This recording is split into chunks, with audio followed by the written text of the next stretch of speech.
At the 10th year school reunion with classmates from HBS, many of my classmates, despite outstanding professional accomplishments, were deeply unhappy. I know for sure that none of these people graduated with a deliberate strategy to get divorced or lose touch with their children, much less to end up in jail. Yet this is exact strategy that too many ended up implementing. In my MBA course, Building and Sustaining a Successful Enterprise, we study theories regarding the various dimensions of the job of general managers. These theories are statements of what causes things to happen and why. The students learn that a robust theory is able to explain what has and what will occur across the hierarchy of business, in industries, in the corporations within those industries, in the business units within those corporations, and in the teams that are within the business units. On the last day of my class, after I've summarized what so frequently happens in the lives of our graduates, we have taken the discussion a step further. Rather than use businesses as the case studies, we use ourselves. To help structure the discussion, I write the theories we have studied along the top of chalkboard. Then I write 3 simple questions beside those questions. How can I be sure that I will be successful and happy in my career? My relationships with my spouse, my children, and my extended family and close friends become an enduring source of happiness. I live a life of integrity and stay out of jail. The difference between what to think and how to think. There are no quick fixes for the fundamental problems of life. But I can offer you tools that I'll call theories in this book, which will help you make good choices, appropriate to the circumstances of your life. I showed Andy of Intel a diagram of my theory of disruption. 10 minutes in, Andy interrupted impatiently. Look, I've got your model. Just tell us what it means for Intel. I said, Andy, I can't. I told the story of the steel mill industry and how Nucor and other steel mini mills disrupted the integrated steel mill giants. When I finished the mini mill story, Andy said, I got it. Andy has forgotten more than I will ever know about his business. Instead of telling him what to think, I taught him how to think. I don't have an opinion. The theory has an opinion. A good theory doesn't change its mind. It doesn't apply only to some companies or people and not to others. It is a general statement of what causes what and why. I presented the same theory to William Cohen, Secretary of Defense in Clinton administration. USSR was the high-end problem.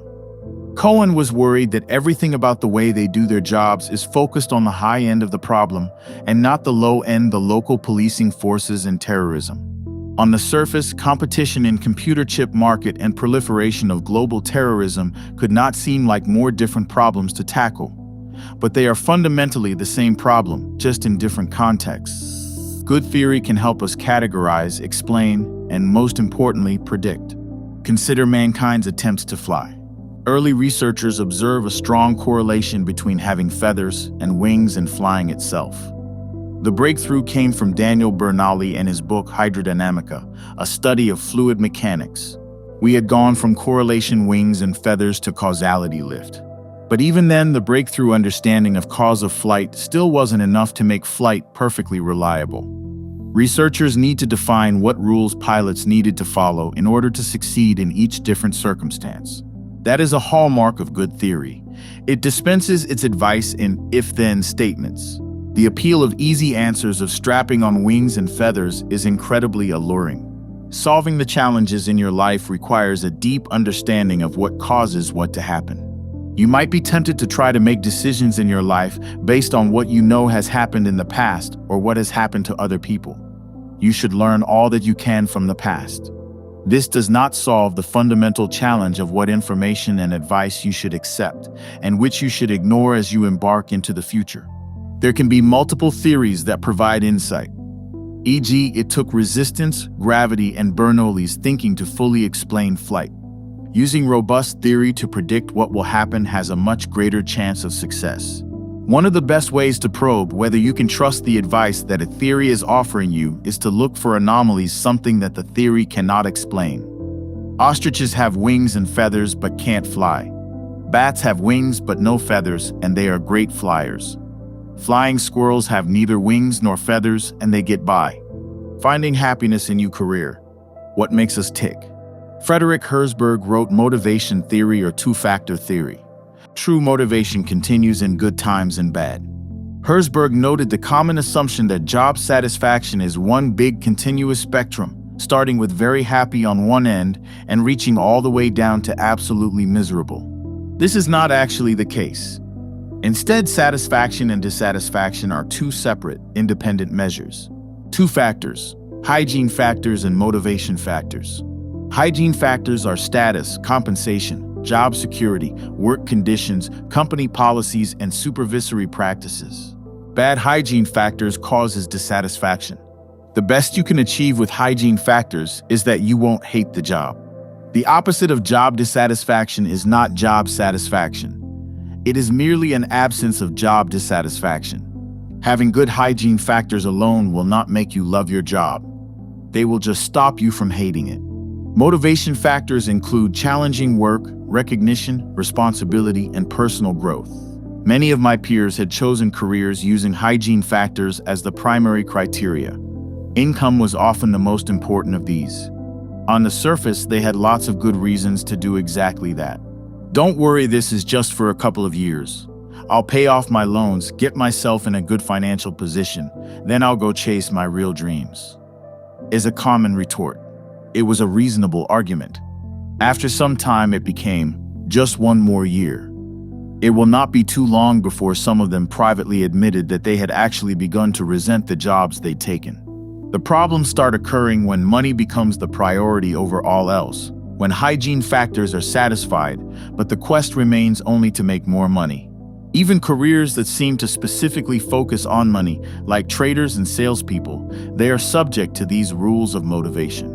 It is just that in these professions, money serves as a highly accurate yardstick of success. Traders, for e.g., feel success and are motivated by being able to predict what is going to happen in the world and then make bets based on those predictions. If you get motivators at work, Herzberg's theory suggests that you are going to love your job, even if you're not making piles of money. The balance of calculation and serendipity. Henry Mintzberg taught options for your strategy spring from two sources. The first source is anticipated opportunities. When you are pursuing these, you are pursuing a deliberate strategy. The second source is unanticipated opportunities. Honda originally planned to sell big bikes in America in the 1960s. That was their deliberate strategy.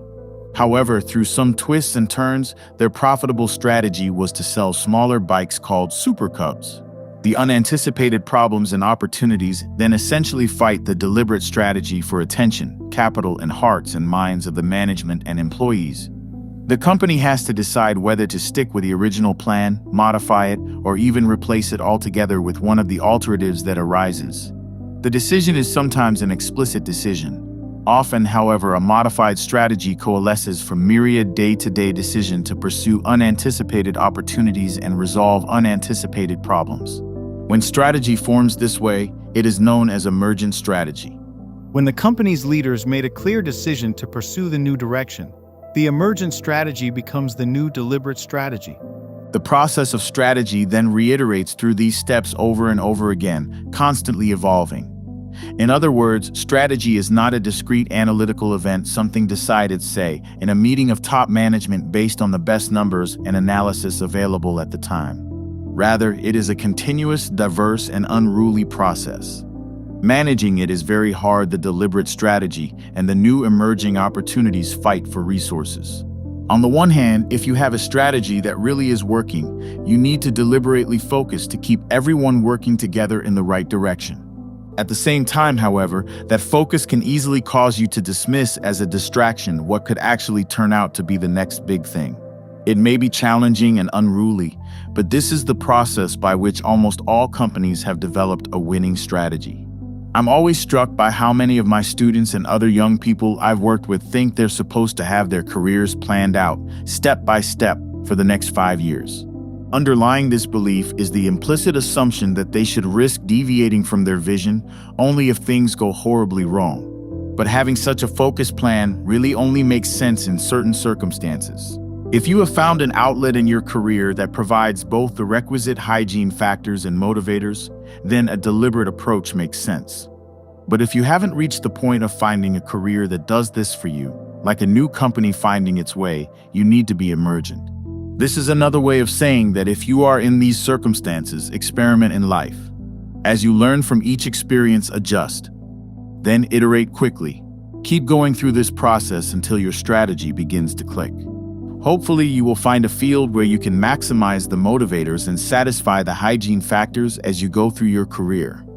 But it's rarely a case of sitting in an ivory tower and thinking through the problem until the answer pops into your head. Strategy almost always emerges from a combination of deliberate choices and unanticipated opportunities. What has to prove true for this to work? Of course, it's easy to say to be open to opportunities as they emerge. It's much harder to know which strategy you should actually pursue. There is a tool that can help you test whether your deliberate strategy or new emergent one will be a fruitful approach. Ian McMillan and Rita McGrath called it discovery-driven planning. Easier to think about it as, what has to prove true for this to work? Companies make decisions to go ahead with an investment based on what initial projects suggest will happen, but then they never actually test whether those initial projections are accurate. So they can find themselves far down the line, adjusting projections and assumptions to fit what is actually happening, rather than making and testing thoughtful choices before they get too far in.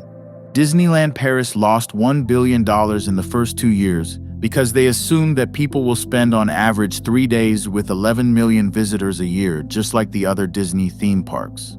It turned out that there were 11 million visitors in first year, but they stayed on average 1 day. Disneyland Paris had 15 rides. The other parks had 45 each. Some person down in the organization made an unconscious assumption about Disneyland Paris being the same size as the other parks. That assumption got embedded in the numbers. The folks at the top didn't even know to ask, what are the most important assumptions that have to prove right for these projections to work, and how will we track them? Before you take a job, ask yourself, what are the assumptions that have to prove true in order for me to be able to succeed in this assignment? List them. Are they in your control? Equally important, ask yourself what assumptions have to prove true for you to be happy in the choice you are contemplating. Every time you consider a career move, keep thinking about the most important assumptions that have to prove true and how you can swiftly and inexpensively test if they are valid. Make sure you are being realistic about the path ahead of you. Your strategy is not what you say it is. You can talk all you want about having a strategy for your life, understanding motivation, and balancing aspirations with unanticipated opportunities. But ultimately, this means nothing if you do not align those with where you actually expend your time, money, and energy. In other words, how you allocate your resources is where the rubber meets the road. Watch where your resources flow. If they're not supporting the strategy you've decided upon, then you're not implementing that strategy at all. Kevin Goodman, CEO of Sonosite, knew that Sonosite needed to sell their portable, but less sophisticated iLook over the more powerful and profitable Titan before a competitor came in and disrupted them. Both Titan and iLook are products of Sonosite. Salesmen of Sonosite completely ignored promoting the iLook, even though it was a strategic priority for Sonosite. The problem was the salespeople were all on commission, and success for them was defined by the total value of their sales and gross margin dollars. It was much easier for Goodwin's best salesman to sell one Titan than it was to sell 5 iLook. Paradox of resource allocation. This conflict was not an inadvertent oversight. It is a pervasive paradox. The company's income statement highlighted all the costs that the company was incurring. It also showed all the revenues that Sonosite needed to generate day in and day out in order to cover those costs, which, by the way, it had to do if it wanted to improve the quality and cost of health care for millions of people. Those where the things make sense don't make sense. Sometimes these problems emerge between departments within a company. E.g., at Sonosite, what made sense from CEO perspective did not make sense from salespeople perspective. What made sense to engineers' perspective, which was to push the next line of products to be more sophisticated and capable, regardless of expense, was counter to the logic of the company's strategy, which was to make the iLook even smaller and more affordable. Often even more perplexing, however, is when these problems arise within the mind of the same person. When the right decision for the long term makes no sense for the short term. When the wrong customer to call on is actually the right customer to call on. And when the most important product to sell makes little sense to sell at all. The resource allocation process determines which deliberate and emergent initiatives get funded and implemented, and which are denied resources. Everything related to strategy inside a company is only intent until it gets to the resource allocation stage, when individuals cause the problems. At Apple Inc., engineers seemed more interested in dreaming up new ideas than finishing what had already been promised. When Jobs returned as CEO in 1997, he immediately set to work fixing the underlying resource allocation problem. Anything not aligned with Apple vision got scrapped. People who did not agree were yelled at, abased, or fired. The dangers of getting the time frame wrong. If you study the root causes of business disasters, over and over you'll find a predisposition toward endeavors that offer immediate gratification over endeavors that result in long-term success. Unilever and many incorporations like them inadvertently teach their best employees to hit only bunts and singles as opposed to home runs. Senior executives yearly identify HPLS high-potential leaders and cycle them through assignments of 18 months to 2 years in every functional group. The quality of work they have completed typically determines the prominence of the next assignment they receive. The system rewards tomorrow's senior executives for being decidedly focused on the short term, inadvertently undermining the company's goals. Allocation resources among your businesses. To understand a company's strategy, look at what they actually do rather than what they say they will do. Resource allocation works pretty much the same way in our lives and careers. The danger for high-achieving people is that they'll unconsciously allocate their resources to activities that yield the most immediate, tangible accomplishments. The students in my class are often like this. They leave school with an intense drive to have something to show for their education. They prioritize things that gave them immediate returns, such as a promotion, a raise, or a bonus, rather than the things that require long-term work, the things that you won't see a return on decades, like raising good children. And when those immediate returns were delivered, they used them to finance a high-flying lifestyle for themselves and their families. Better cars, better houses, and better vacations. The problem is, lifestyle demands can quickly lock in place the personal resource allocation process. I can't devote less time to my job because I won't get that promotion and I need that promotion. Few people set out to do this. The decisions that cause it to happen often seem tactical, just small decisions that they think won't have any larger impact. But as they keep allocating resources in this way, and although they often won't realize it, they're implementing a strategy vastly different from what they intend. If the decisions you make about where you invest your blood, sweat, and tears are not consistent with the person you aspire to be, you'll never become that person. Finding happiness in your relationships. The 3 parts of the strategy process to experience happiness in what we do at work. Focus on what truly motivates us. Balance a deliberate plan for finding a career that delivers you those motivations, alongside the unexpected opportunities that will always arise along the way. Allocating our resources in a manner consistent with all these concepts. Work can bring you a sense of fulfillment, but it pales in comparison to the enduring happiness you can find in the intimate relationships that you cultivate with your family and close friends. Whenever it is that you're dealing with other human beings, it's not always possible to control how things turn out. Nowhere is this more true than with children. There is no one-size-fits-all approach that anyone can offer you. The hot water that softens a carrot will harden an egg. As a parent, you will try many things that simply won't work. When this happens, it can be very easy to view it as a failure. Don't. If anything, it's the opposite. If you recount our discussion of emergent and deliberate strategy, the balance between your plans and unanticipated opportunities, then you'll know that getting something wrong doesn't mean you have failed. Instead, you have just learned what does not work. Intimate, loving, and enduring relationships with our family and close friends will be among the sources of the deepest joy in our lives. They are worth fighting for. The ticking clock. When it seems like everything at home is going well, you will be lulled into believing that you can put your investments in these relationships onto the back burner. That would be an enormous mistake. By the time serious problems arise in these relationships, it often is too late to repair them. This means, paradoxically, that the time when it is most important to invest in building strong families and close friendships is when it appears at the surface as if it's not necessary. At a basic level, there are 2 goals investors have when they put money into a company: growth and profitability. Professor Amr Bide in Origin and Evolution of New Business showed that 93% of all companies that ultimately become successful had to abandon their original strategy because the original plan proved not to be viable. In other words, successful companies don't succeed because they have the right strategy at the beginning, but rather because they have money left over after the original strategy fails, so that they can pivot and try another approach. Most of those that fail, in contrast, spend all their money on their original strategy, which is usually wrong. The theory of good money and bad money essentially frames Bide's work as a simple assertion. When the winning strategy is not yet clear in the initial stages of a new business, good money from investors needs to be patient for growth, but impatient for profit. What job did you hire that milkshake for? Many products fail because companies develop them from the wrong perspective. Companies focus too much on what they want to sell their customers, rather than what customers really need. What's missing is empathy, a deep understanding of what problems customers are trying to solve. The same is true in our relationships. We go into them thinking about what we want rather than what is important to the other person. Changing your perspective is a powerful way to deepen your relationships. It's fascinating that in 40 years, nobody HSA copied IKEA. Think about that for a second. Here is a business that has been immensely profitable for decades.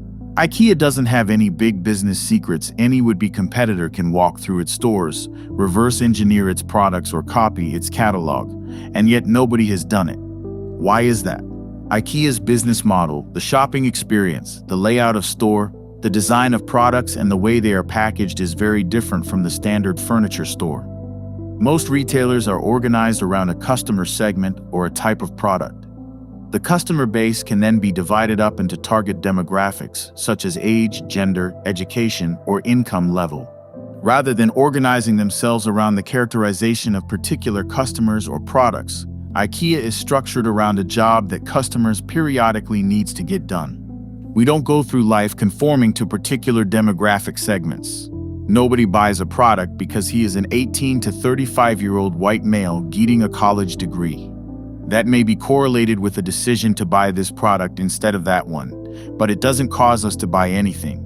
Instead, we periodically find ourselves that some job has arisen in our lives that we need to do, and we then find some way to get it done. If a company has developed a product or a service to do the job well, we buy or hire it to do the job. The mechanism that causes us to buy a product is, I have a job I need to get done, and this is going to help me do it. The job to be done theory began to coalesce in a project that I worked on with some friends for one of the big fast food restaurants. The company had spent months studying the issue. They had brought in customers and peppered them with questions like, do you want it chocolatier, cheaper, chunkier? The company would take all this feedback and improve the milkshake on these dimensions. The improvements had no impact on sales or profits whatsoever. The company was stumped. My colleague Bob Mosta then offered a completely different perspective to the milkshake problem. I wonder what job arises in people's lives that causes them to come to this restaurant to hire a milkshake. It turns out that there are two different jobs that the milkshake is hired for. The morning the milkshake is needed for commuters facing a long and boring ride to work. The thick milkshake and the thin straw help to keep the customers sated and fight off the mid-morning stomach rumble. In the afternoon, the milkshake is hired by parents to make themselves feel good about being a parent to their children. An inventor approached big CEO about a game. The CEO turned him down but asked why he developed it. The inventor said, I have 3 young children and a demanding job. By the time I get home from work and we finish dinner, it's 8 o'clock and the kids need to go to bed. But we haven't had any fun together. What am I going to do? Set up Monopoly or Risk? I need some fun games that we can set up, play, and put away in 15 minutes. The CEO thought the game was mediocre, but the insight was valuable. One of the puzzles in research was why so many of our school children just seem so unmotivated to learn. We bring technology, special education, amusement, field trips, and many other improvements in the way we teach, and little seems to make a difference. The conclusion we reached was that going to school is not a job that children are trying to get done.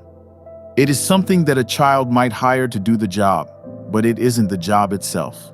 The two fundamental jobs that children need to do are to feel successful and to have friends every day. The problem is, only a fraction of students feel successful through school. Schools that have designed their curriculum so that students feel success every day see rates of dropping out and absenteeism fall to nearly zero. When structured to do the job of success, students eagerly master difficult material because in doing so, they are getting the job done. I suspect taught if we studied marriage from the job to be done lens, we would find that husbands and wives who are most loyal to each other are those who have figured out the jobs that their partner needs to be done, and then they do the job reliably and well. By working to truly understand the job she needs done, and doing it well, I can cause myself to fall more deeply in love with my spouse, and I hope her with me.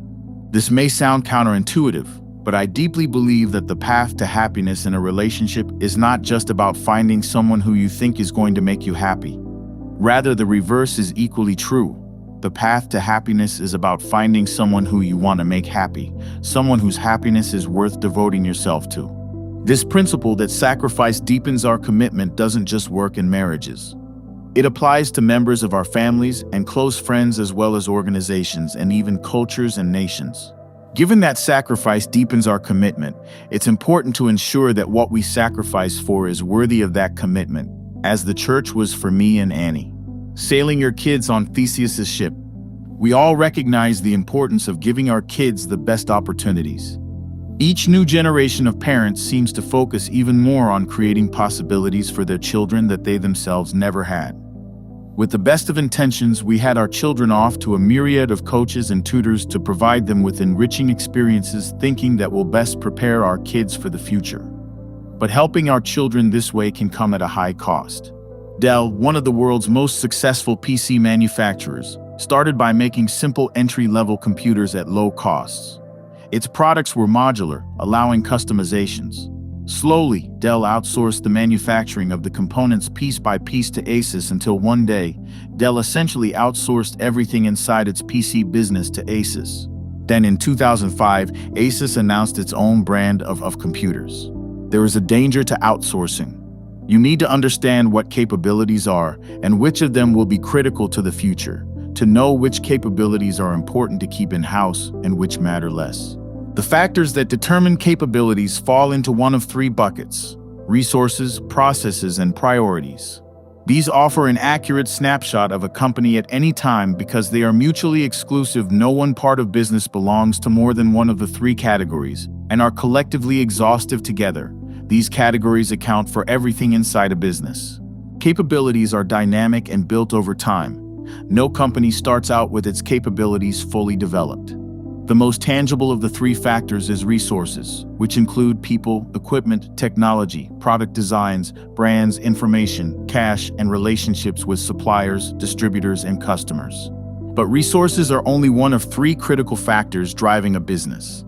The ways in which employees interact, coordinate, communicate, and make decisions are known as processes.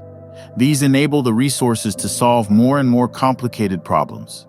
Processes include the ways that products are developed and made, and the methods by which market research, budgeting, employee development, compensation, and resource allocation are accomplished.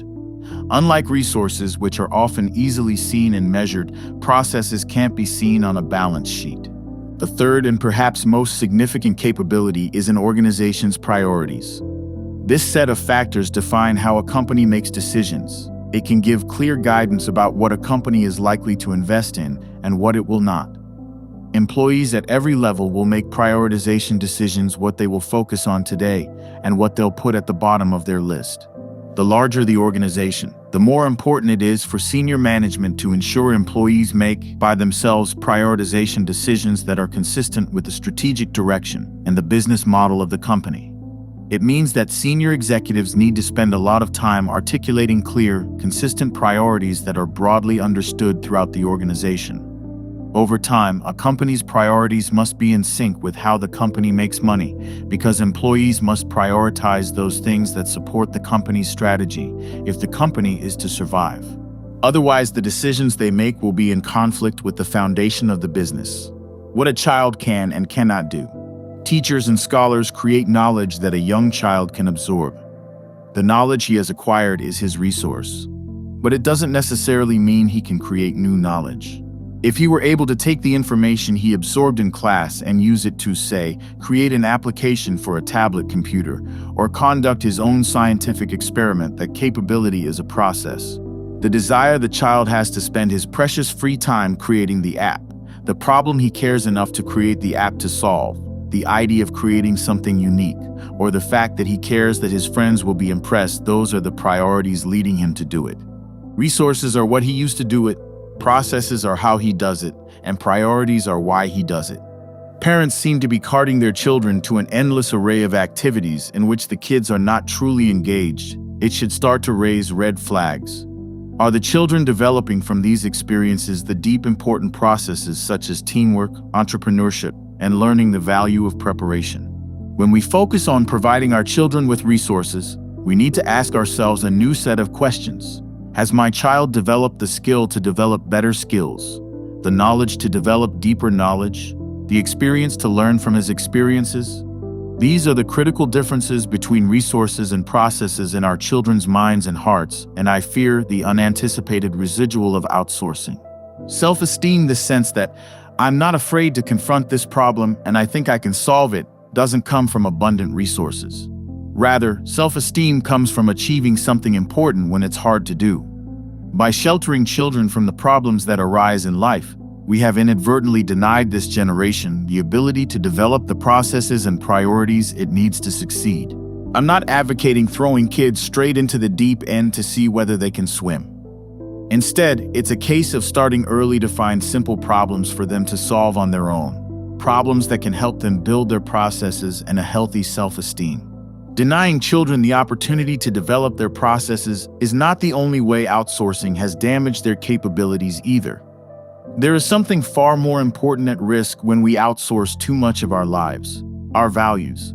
Children learn when they are ready to learn. Your parents most likely were not thinking consciously about teaching you the right priorities at the time, but simply because they were there with you in those learning moments, those values became your values too.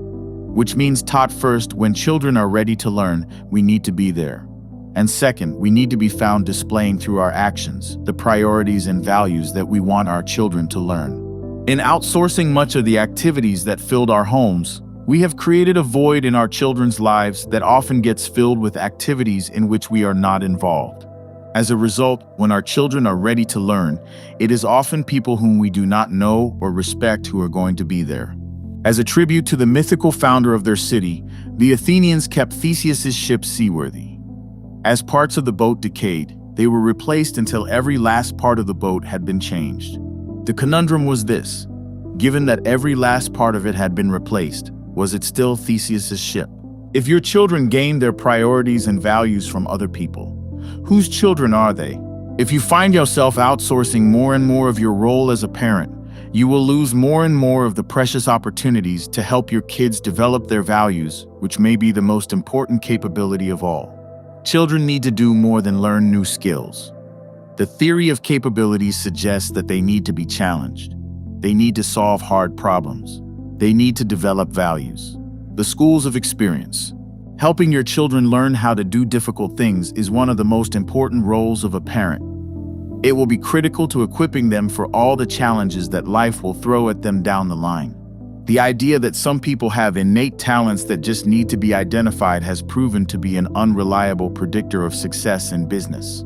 Professor Morgan McCall of University of Southern California had a book called High Flyers that could help people make better decisions about whom to hire in their future. It explained why so many managers make hiring mistakes. McCall's theory gives a causal explanation why fighter pilots are the best of the best. It was because they had honed their superior skills along the way, by having experiences that taught them how to deal with setbacks or extreme stress in high-stakes situations. This model asks if candidates have actually wrestled with a similar problem in an earlier assignment. In terms of the language of capabilities, it is a search for process capabilities. In candidates' resumes, look for past tense verbs, not adjectives. Nolan Archibald has had a stellar career, including having been the youngest ever CEO of a Fortune 500 company, Black & Decker. After he retired, he discussed with my students how he'd managed his career. What he described was not all of the steps on his resume, but rather why he took them. Archibald had a clear goal in mind when he graduated from college. He wanted to become CEO of a successful company. Instead of taking jobs or experiences because they looked like a fast track to the C-suite, he chose his options very deliberately for the experience they would provide. He always asked, "Is it going to give me the experiences I need to wrestle with?" His first job after business school was not a glamorous consulting position. Instead, he worked in northern Quebec, operating an asbestos mine. He thought that particular experience of managing and leading people in difficult conditions would be important to have mastered on his route to the C-suite. It was the first of many such decisions he made. The strategy worked. It wasn't long before he became CEO of Beatrice Foods. And then, at age 42, he achieved an even loftier goal. He was appointed CEO of Black & Decker. He stayed in that position for 24 years. As a parent, you can find small opportunities for your child to take important courses early on. You're doing what Nolan Archibald did, working out what courses your child will need to be successful, and then reverse engineering the right experiences. Encourage them to stretch to aim for lofty goals. If they don't succeed, make sure you're there to help them learn the right lesson. That when you aim to achieve great things, it is inevitable that sometimes you're not going to make it. Urge them to pick themselves up, dust themselves off, and try again. Tell them if they're not occasionally falling off, they're not aiming high enough. Everyone knows how to celebrate success, but you should also celebrate failure if it's a result of a child striving for an out-of-reach goal. So much of our society's culture is focused on trying to build self-esteem in children by never letting them lose a game, giving them accolades simply for trying their best, and constantly receiving feedback from teachers or coaches that never requires them to think about whether they can do better. The most important thing for a parent is, as always, to never give up. Never stop trying to help your children get the right experiences to prepare them for life. The invisible hand inside your family. As parents, we share a common worry. One day, our children are going to be faced with a tough decision, and we are not going to be there to make sure they do the right thing. All we can do is hope that somehow we've raised them well enough that they come to the right conclusions by themselves. How do we make sure that happens? It is not as simple as setting family rules and hoping for the best. Something more fundamental has to occur, and it has to happen years before the moment arises when our children are faced with a difficult choice. Their priorities need to be set correctly so they will know how to evaluate their options and make a good choice. The best tool we have to help our children do this is through the culture we build in our families. Mitz Edgar Shane defined culture as, "Culture is a way of working together toward common goals that have been followed so frequently and so successfully that people don't even think about trying to do things another way." If a culture has formed, people will autonomously do what they need to do to be successful. Instincts are not formed overnight. A culture is the unique combination of processes and priorities within an organization. As long as the way they have chosen keeps working to solve the problem, it need not be perfect. But working well enough, the culture will coalesce and become an internal set of rules and guidelines that employees in the company will draw upon in making the choices ahead of them. If these paradigms of how to work together and of what things should be given priority over other things are used successfully over and over again, ultimately employees won't stop and ask each other how they should work together. They will just assume that the way they have been doing it is the way of doing it. The advantage of this is that it effectively causes an organization to become self-managing. Managers need not be omnipresent to enforce rules. People instinctively get on with what needs to be done. The culture we picked is the right culture for our family, but every family should choose a culture that's right for them. What is important is to actively choose what matters to you and then engineer the culture to reinforce those elements, as Shane's theory shows. It entails choosing what activities we pursue and what outcomes we need to achieve, so that as a family, when we have to perform those activities again, we all think, "This is how we do it." Make no mistake, a culture happens whether you want it to or not. But in the pressures of day-to-day living, consistency can be tough. There will be days when enforcing the rules is harder on a parent than it is on a child. With good intentions, many exhausted parents find it too difficult to stay consistent with their rules early on, and inadvertently, they allow a culture of laziness or defiance to creep into their family. Left unchecked long enough, once or twice quickly becomes the culture. staying out of jail. The safest road to hell is the gradual one, the gentle slop, soft underfoot, without sudden turnings, without milestones, without signposts. C.S. Lewis. What I offer here is a theory called full versus marginal thinking that will help you answer our final question. How can I be sure I live a life of integrity? Just this once. The trap of marginal thinking. In the late 90s, Blockbuster dominated the movie rental industry. Netflix was the upstart whose idea was simply to use postal services to send DVDs to the people instead of making them to go to the video store. By 2011, Netflix had almost 24 million customers.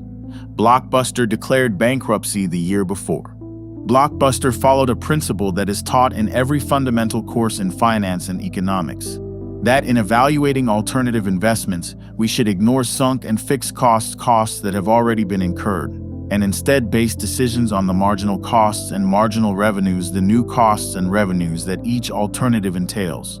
Almost always, such analysis shows that marginal costs are lower and marginal profits are higher than the full cost. This doctrine biases companies to leverage what they have put in place to succeed in the past, instead of guiding them to create the capabilities they'll need in the future. If we knew the future would be exactly the same as the past, that approach would be fine. But if the future's different, and it almost always is, then it's the wrong thing to do. Blockbuster looked at the DVD postal business using a marginal lens. It could only see it from the vantage point of its own existing business.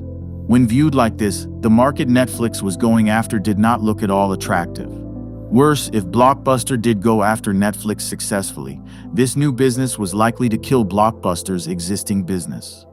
No CEO wants to tell shareholders that he wants to invest to create a new business that's going to be responsible for killing the existing business, especially if it's much less profitable. Who would go for that? Marginal thinking made Blockbuster believe that the alternative to not pursuing the DVD postal market was to happily continue doing what it was doing before, at 66% margins and billions of dollars in revenue. But the real alternative to not going after Netflix was, in fact, bankruptcy. The right way to look at this new market was not to think, how can we protect our existing business? Instead, Blockbuster should have been thinking, if we didn't have an existing business, how could we best build a new one? What would be the best way for us to serve our customers? Blockbuster couldn't bring itself to do it, so Netflix did instead. This is almost always how it plays out. Because failure is often at the end of a path of marginal thinking, we end up paying for the full cost of our decisions, not the marginal costs, whether we like it or not. The paradox: why is that the big, established companies that have so much capital find these initiatives to be so costly? And why do the small entrants with much less capital find them to be so straightforward? The answer is in theory of marginal versus full costs. Every time an executive in an established company needs to make an investment decision, there are two alternatives on the menu. The first is the full cost of making something completely new. The second is to leverage what already exists, so that you only need to incur the marginal cost and revenue. Almost always, the marginal cost argument overwhelms the full cost. For the entrant, in contrast, there is no marginal cost item on the menu. If it makes sense, then you do the full cost alternative. Because they are new to the scene, in fact, the full cost is the marginal cost. When there is competition, and this theory causes established companies to continue to use what they already have in place, they pay far more than the full cost because the company loses its competitiveness. An unending stream of extenuating circumstances. This marginal cost argument applies the same way in choosing right and wrong. It addresses the third question I discuss with my students, of how to live a life of integrity and stay out of jail. The marginal cost of doing something just this once always seems so negligible, but the full cost will typically be much higher. 100% of the time is easier than 98% of the time. Many of us have convinced ourselves that we are able to break our own personal rules just this once. In our minds, we can justify these small choices. None of these things, when they happen, feels like a life-changing decision. The marginal costs are almost always low, but each of those decisions can roll up into a much bigger picture, turning you into the kind of person you never wanted to be. That instinct to just use the marginal costs hides from us the true cost of our actions. The only way to avoid the consequences of uncomfortable moral concessions in your life is to never start making them in the first place. The importance of purpose. Whether they want one or not, every company has a purpose. To maximize the value of the advice in this book, you must have a purpose in your life. For that reason, I want to describe to you the best process I know to develop a purpose. The 3 parts of purpose. A useful statement of purpose for a company needs 3 parts. The first is what I call a likeness. By analogy, a master painter often will create a pencil likeness that he has seen in his mind before he attempts to create it in oils. Likeness is what the managers and employees hope they will have actually built when they reach each critical milestones in their journey. Second, for a purpose to be useful, employees and executives need to have a deep commitment, almost a conversion to the likeness that they are trying to create. Employees without this deep conversion will find that the world will compromise the likeness by wave after wave of extenuating circumstances. The third part of a company's purpose is one or a few metrics by which managers and employees can measure their progress. These metrics enable everyone associated with the enterprise to calibrate their work, keeping them moving together in a coherent way. These 3 parts, likeness, commitment, and metrics, comprise a company's purpose. Companies that aspire to positive impact must never leave their purpose to chance. Worthy purposes rarely emerge inadvertently. The world is too full of mirage, paradox, and uncertainty to leave this to fate. Purpose must be deliberately conceived and chosen, and then pursued. When that is in place, however, then how the company gets there is typically emergent as opportunities and challenges emerge and are pursued. The world will not deliver a cogent and rewarding purpose to you. The type of person you want to become, what the purpose of your life is too important to leave to chance. It needs to be deliberately conceived, chosen, and managed. The opportunities and challenges in your life that allow you to become that person will, by their very nature, be emergent. If you begin to feel that the likeness you have sketched out for yourself is not right, that is not the person you want to become, then you must revisit your likeness. But if it becomes clear that it is the person you want to become, then you must devote your life to become that person. For me, defining the likeness of the person I wanted to become was straightforward. However, being deeply committed to actually becoming this type of person was hard. Had I instead spent that hour each day learning the latest techniques for mastering the problems of autocorrelation and regression analysis, I would have badly misspent my life. I apply the tools of econometrics a few times a year, but I apply my knowledge of the purpose of my life every day. This is the most valuable, useful piece of knowledge that I have ever gained. Finding the right metric. The third part of my life's purpose was to understand the metrics by which my life would be measured. For me, this took me the longest. I didn't come to understand that until about 15 years after the experience at Oxford. The most important thing you'll ever learn. I promise my students that if they take the time to figure out their life's purpose, they'll look back on it as the most important thing they will ever have discovered. I warn them that their time at school might be the best time to reflect deeply on that question.